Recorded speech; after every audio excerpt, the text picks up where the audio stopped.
Please subscribe and you can download this code from description below. A Bloom filter is a probabilistic data structure used to test whether a given element is a member of a set. It provides fast membership tests with minimal memory usage. In this tutorial, we will explore a modern and high-performance implementation of a Bloom filter in Python. We will use the pyprobables library, which is designed for efficiency and ease of use. Before we begin, make sure you have Python installed on your system. You can download and install Python from the official website, python.org. You will also need to install the pyprobables library. You can install it using pip. Let's start by creating a Bloom filter.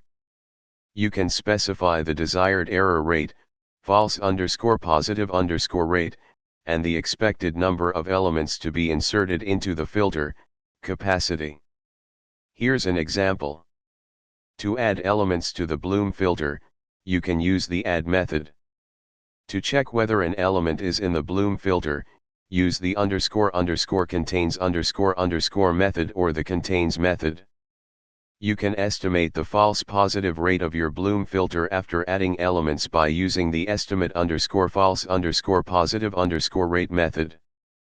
Here's a complete example of how to create a Bloom filter, add elements, check for membership, and estimate the false positive rate. That's it.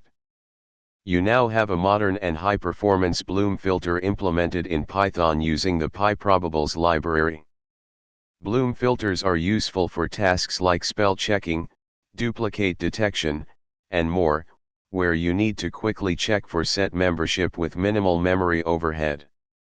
ChatGPT.